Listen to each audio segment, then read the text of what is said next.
Good afternoon friends. कल मैं आपको टेंस के बारे में बताया था और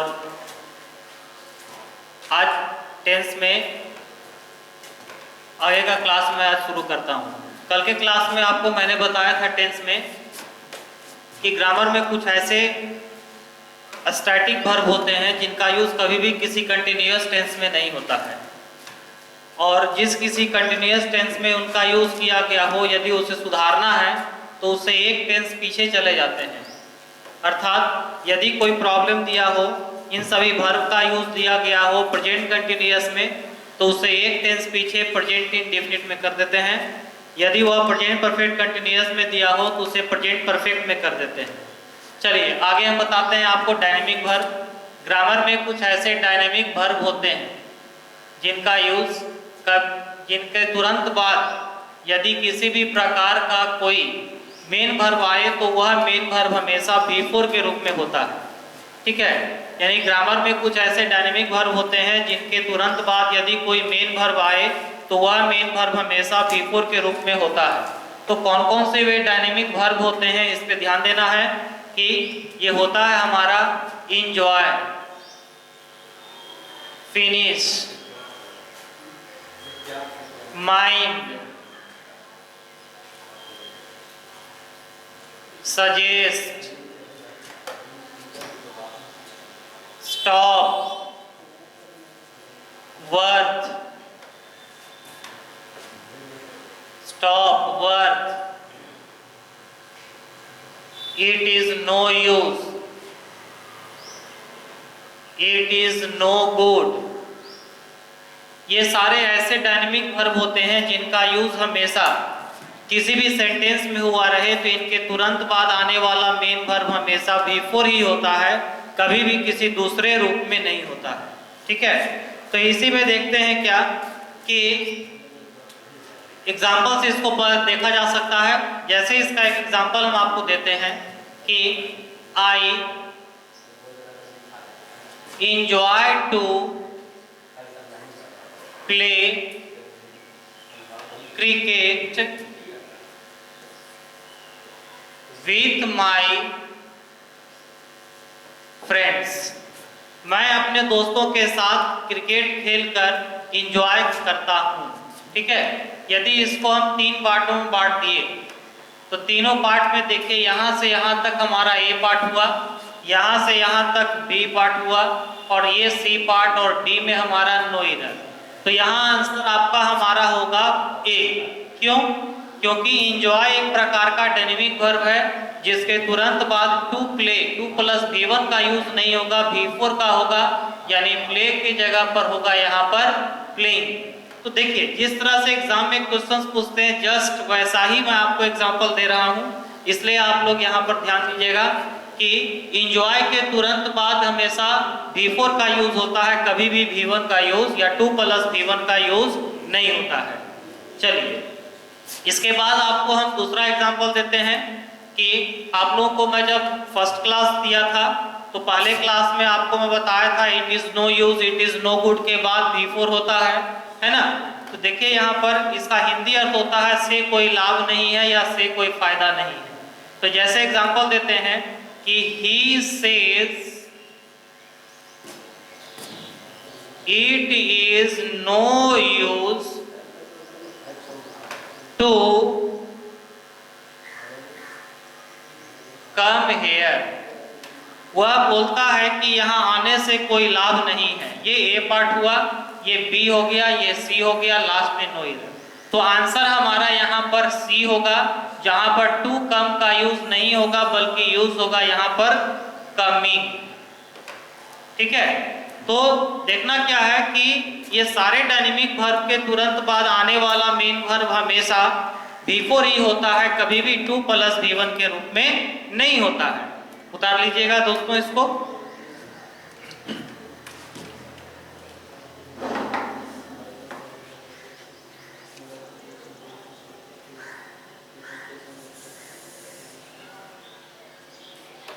चलिए नेक्स्ट आते हैं।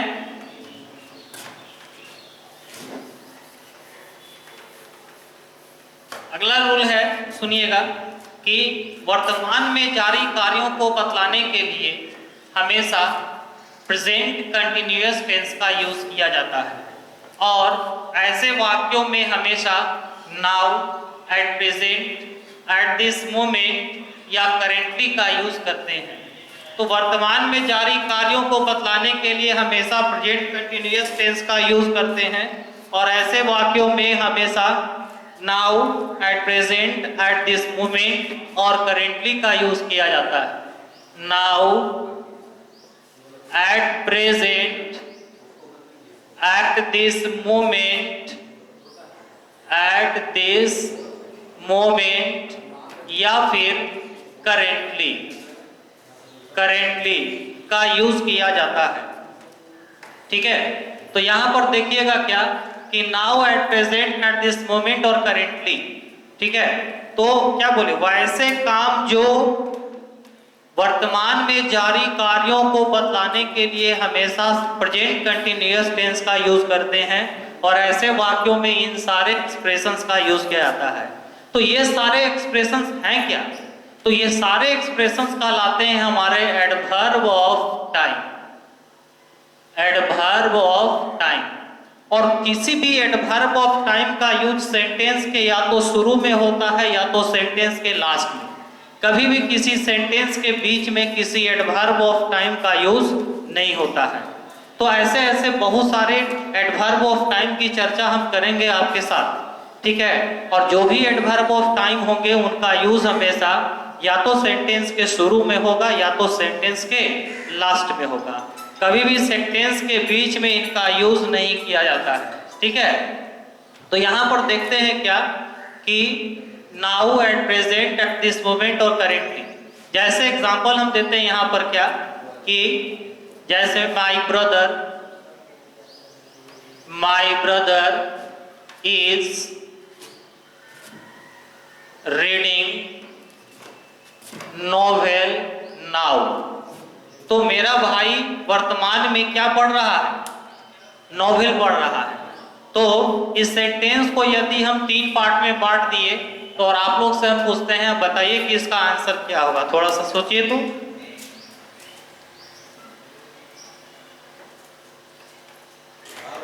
देखिए यहां पर होगा my brother is reading novel. Already my brother के बाद इज प्लस V4 दिया हुआ है और ये ऑब्जेक्ट है, यानी सेंटेंस यहाँ पर क्या है, कंप्लीट रूप से प्रेजेंट कंटिन्यूअस में है, इसलिए सेंटेंस का आंसर होगा हमारा no error.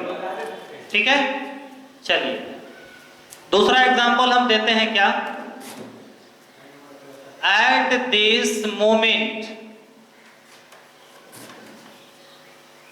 They are playing ludo. इस क्षण वे लोग लूडो खेल रहे हैं। इसको भी यदि 3 पार्ट में बांट दें तो यहां भी आंसर हमारा होगा नो एरर ही। क्यों? क्योंकि ऑलरेडी ये प्रेजेंट कंटिन्यूअस टेंस में है और यहां पर देखिए कि एट दिस मोमेंट का यूज सेंटेंस के शुरू में हुआ है, नाउ का यूज सेंटेंस के लास्ट में हुआ है, यानी इनका यूज कभी भी सेंटेंस के बीच में नहीं होता है। जब भी होता है तो इनका यूज सेंटेंस के हमेशा या तो शुरू में और या तो लास्ट में होता है। उतार लीजिएगा इसको।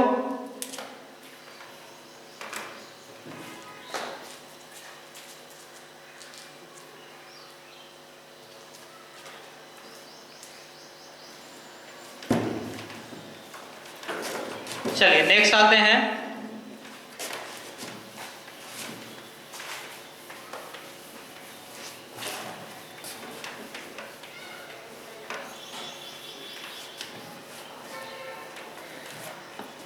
नेक्स्ट आते हैं इसमें अब तो प्रेजेंट कंटिन्यूअस टेंस में आप लोगों को मैंने इतने रूल बताए। अब चलते हैं, इसमें हैं और भी बहुत सारे रूल, लेकिन मैं अब इंपॉर्टेंट रूल की चर्चा करने वाला था, आपको बताया था पहले ही। तो अब चलते हैं आपका हम प्रेजेंट परफेक्ट टेंस में। तो present perfect tense, present perfect tense. अब देखिए प्रेजेंट परफेक्ट टेंस क्या है। वैसे काम जो बोलने या सुनने के पहले ही समाप्त हो गया हो, वैसे वाक्यों को प्रेजेंट परफेक्ट टेंस में रखते हैं। अब यहाँ पर एक प्रश्न उठता है दोस्तों, क्या कि बोलने या सुनने के पहले तो हमारा पास्ट इंडेफिनिट भी खत्म हो जाता है, पास्ट परफेक्ट भी खत्म हो जाता है, लेकिन तीनों में थोड़ा सा और थोड़ा डिफरेंस है। क्या कि प्रेजेंट परफेक्ट में वैसी घटनाओं को दर्शाया जाता है जो हाल ही फिलहाल में खत्म हुआ हो। जैसे हम कहेंगे मैंने अपना होमवर्क कर लिया है, यानी ये होमवर्क जो मैंने किया है वो हाल फिलहाल में खत्म किया है, मैं आपको बोल रहा हूँ ये काम समाप्ति हो चुका है। हम कहेंगे मैंने अपना होमवर्क कर लिया था, यानी ये बहुत पहले की घटना है और ये चला जाएगा पास्ट परफेक्ट में। मैंने अपना होमवर्क किया, ये चला जाएगा पास्ट इंडेफिनिट में। ये भी वैसा ही है, बोलने सुनने के पहले समाप्त हो गया है, तो पास्ट इंडेफिनिट जो होता है प्रेजेंट परफेक्ट और पास्ट परफेक्ट का कॉमन होता है। ठीक है, तो आपको हम क्या बोल रहे हैं कि वैसे काम जो बोलने या सुनने के पहले ही समाप्त हो गया हो, वैसे काम को हमेशा प्रेजेंट परफेक्ट टेंस में रखा जाता है। ठीक है, इसका स्ट्रक्चर होता है क्या कि सब्जेक्ट प्लस हैज या have plus V3 plus object. ये वैसे काम होते हैं जो बोलने या सुनने के पहले ही समाप्त हो गए होते हैं। अब इसी में चलते हैं, रूल इसका क्या क्या है। तो प्रेजेंट परफेक्ट थोड़ा सा लंबा है और बहुत ही इंपॉर्टेंट है, इससे बहुत सारे क्वेश्चंस एग्जाम में आते हैं। इसमें भी मैं आपको एडवर्ब ऑफ टाइम के बारे में बताऊंगा, जिनका यूज सेंटेंस के शुरू में या फिर लास्ट में होता है। तो कौन कौन से हैं, तो देखिए सबसे पहला रूल क्या है यहाँ पर कि आप लोग सुने होंगे सो फार, दूसरा टिल नाउ, तीसरा अप टू नाउ और चौथा येट। इन चारों का हिंदी अर्थ होता है अभी तक, अभी तक। और ये चारों जो हैं ये चारों कहलाते हैं adverb of time. Adverb of time आपको मैंने पहले ही बताया था, किसी भी एडवर्ब ऑफ टाइम का यूज या तो सेंटेंस के शुरू में होता है या सेंटेंस के लास्ट में होता है। कभी भी किसी सेंटेंस के बीच में किसी एडवर्ब ऑफ टाइम का यूज नहीं होता है, तो ये भी हमारा एडवर्ब ऑफ टाइम है। क्यों? क्योंकि ये भी हमारा समय ही बतला रहे हैं। तो हम क्या बोल रहे हैं, किसी भी एडवर्ब ऑफ टाइम का यूज सेंटेंस के शुरू या लास्ट में होता है, कभी भी बीच में नहीं होता है।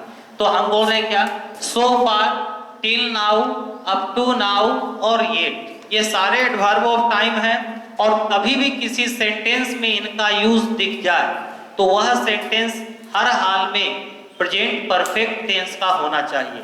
लेकिन इसमें भी एक कंडीशन है कि प्रेजेंट परफेक्ट टेंस का कौन सा क्लाउज होगा, पॉजिटिव होगा, नेगेटिव होगा, इंट्रोगेटिव होगा।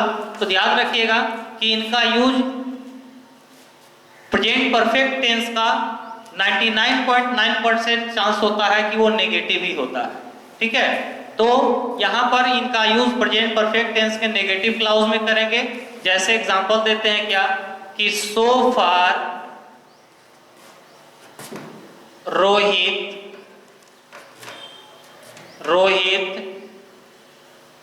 Had not submitted his report. Rohit अभी तक अपने रिपोर्ट को जमा नहीं किया है। इसको यदि 3 पार्ट में बांट देते हैं, ए, बी, सी और लास्ट में नो एरर देते हैं, तो आपका आंसर अब तो क्लियर हो गया होगा। ये हमारा ए पार्ट हो गया, ये हमारा बी पार्ट हो गया, ये सी हो गया, नो एरर डी हो गया। तो आंसर हमारा यहाँ होगा बी। क्यों? क्योंकि यहाँ हैड लग गया और यहाँ लगा हुआ है क्या, सो फार। तो सो फार का यूज तो प्रेजेंट परफेक्ट में होता है और प्रेजेंट परफेक्ट में हैड का यूज नहीं करते हैं, बल्कि हैज या हैव का यूज करते हैं। तो रोहित के साथ यहाँ पर हो जाएगा हैज, न कि हैड। ठीक है, दूसरा एग्जांपल आपको हम देते हैं। दूसरा एग्जांपल देखिएगा कि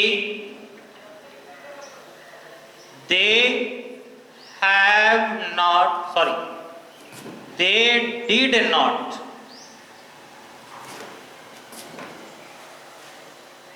inform me about this matter, about this matter, yet says my friend to me. They did not inform me about this matter, yet says my friend to me.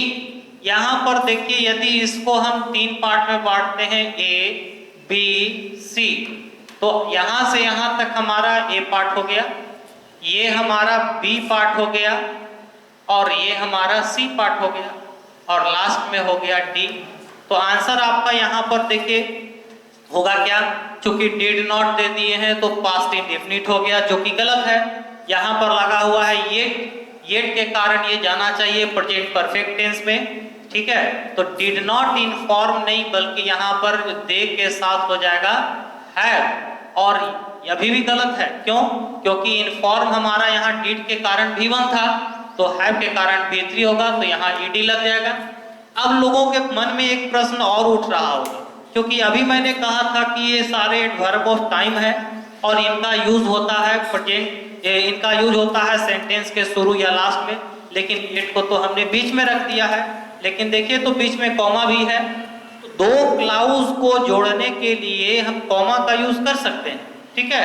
तो कॉमा यहाँ पर ये यहाँ से यहाँ तक पहला क्लाउज है, तो ये पहला सेंटेंस है, तो इस सेंटेंस के लास्ट में किए हैं, आगे दूसरा क्लाउज आ सकता है, लेकिन इस सेंटेंस यहाँ से लेके यहाँ तक के बीच में येट का यूज नहीं होगा, यहाँ लास्ट में हो सकता है, ठीक है।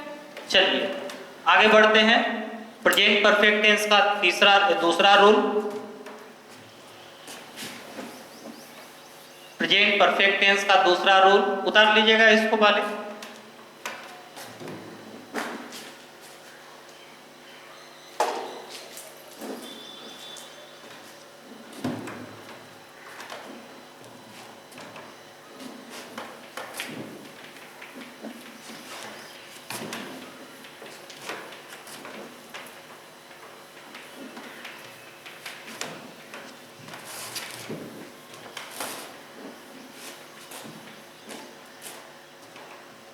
चलिए दूसरा रूल में आते हैं।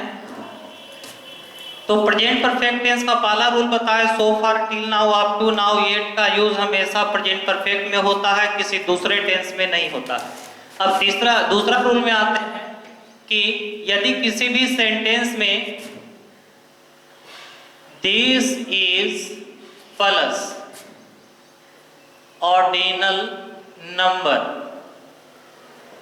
This is plus ordinal number रहे, ठीक है। यहां पर ऑर्डिनल नंबर क्या है ये समझना है पहले आपको। नंबर 3 प्रकार के होते हैं। पहला होता है ऑर्डिनल नंबर, दूसरा होता है कार्डिनल नंबर, और तीसरा होता है मल्टीपल नंबर,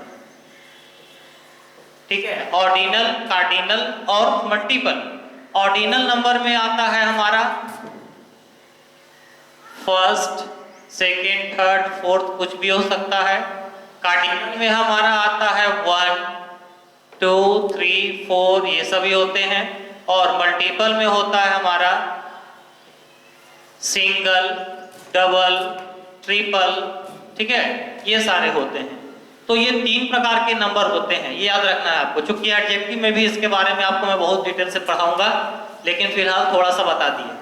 ऑर्डिनल नंबर में होता है फर्स्ट, सेकेंड, थर्ड, और तीनों प्रकार के जो नंबर होते हैं, इन तीनों नंबर में एक बात ध्यान रखिएगा क्या, कि इन तीनों नंबर में से ऑर्डिनल नंबर ही ऐसे नंबर हैं जिनके साथ आर्टिकल द का यूज करना जरूरी होता है।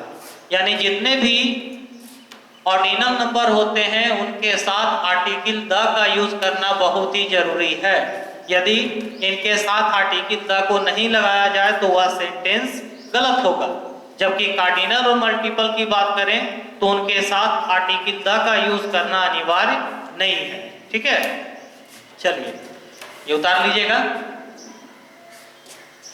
अब आपको हम बताते हैं क्या रूल में क्या हम बता रहे थे कि यदि सेंटेंस में this is plus ordinal number दिया रहे तो ध्यान क्या देना है कि this is plus ordinal number के बाद यदि कोई भी क्लाउज हो, क्लाउज क्या होता है, क्लाउज वो भी समझ लो, set the combination of subject and verb is called clause.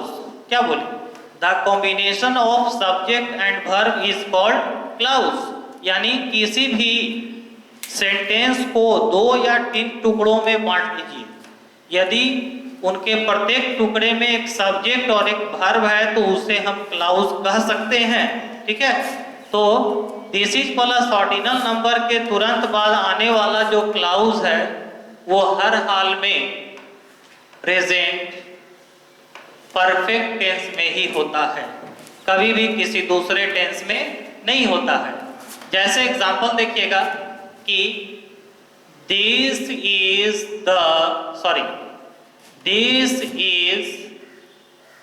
चलो द लगा के ही देते हैं, मैं सोचा था आपको प्रॉब्लम में दे दूं। This is the first time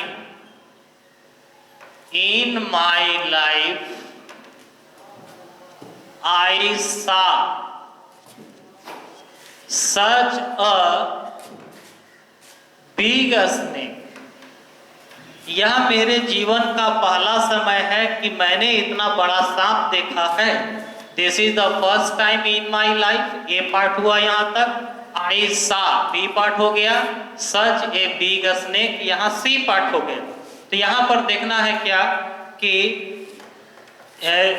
यहाँ पर कौन से पार्ट में गलत है। ये यहाँ से यहाँ तक A पार्ट हो गया, ये यहाँ से यहाँ तक B पार्ट हो गया, ये C हो गया और ये D नोइल।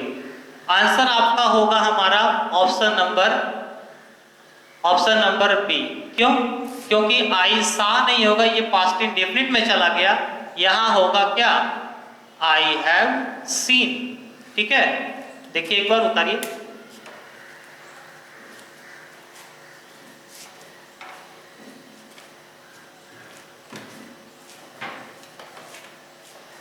चलिए नेक्स्ट आते हैं और एग्जांपल दे देते हैं इसका एक तो।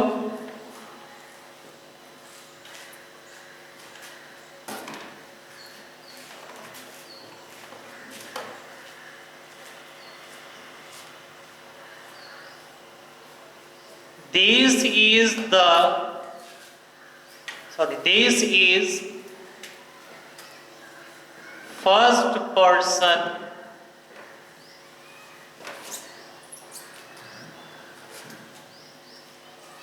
ये नहीं, this is second boy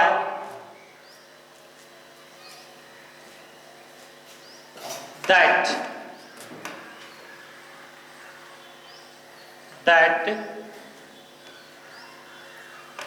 solved this question in a short time। This is second boy, यह दूसरा लड़का है, दैट हैज सॉल्व कर देते हैं, has solve this question in a short time. In a short period of time कर सकते हैं, ज्यादा अच्छा होगा, in a short period of time. ठीक है, इसको यदि हम 3 पार्ट में बांटते हैं, ए बी सी और लास्ट में नोइल, तो आपको देखना है कि इसमें आंसर कहाँ है।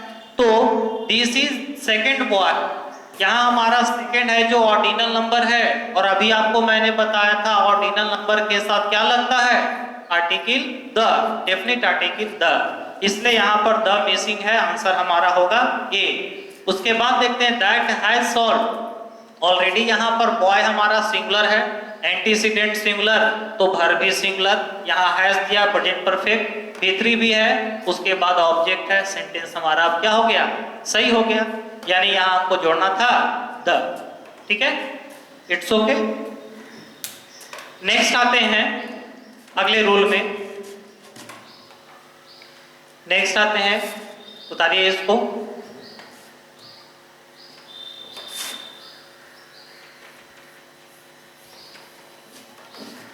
अगला रूल आपका क्या है कि दिस इज, अभी बताए this is plus ordinal number, अब आपको बता रहे हैं this is plus superlative degree. ठीक है, दोनों एक जैसा ही रूल है, बस यहाँ पर दिस इज प्लस यहाँ पर हो जाएगा सुपरलेटिव डिग्री। इसके बाद भी यदि कोई क्लाउज आए तो वो हमेशा प्रेजेंट परफेक्ट टेंस में होगा। अब आपको हम नंबर के जैसा ही डिग्री भी बताते हैं कि 3 प्रकार का डिग्री होता है ना, पॉजिटिव, कंपैरेटिव एंड सुपरलेटिव। तो 3 प्रकार के डिग्री होते हैं। जैसे एग्जांपल देते हैं, तीनों डिग्री में से आर्टिकल द का यूज केवल सुपरलेटिव में होता है। नंबर में क्या होता था? ऑर्डिनल में होता था। डिग्री में सुपरलेटिव में होता है। जैसे this is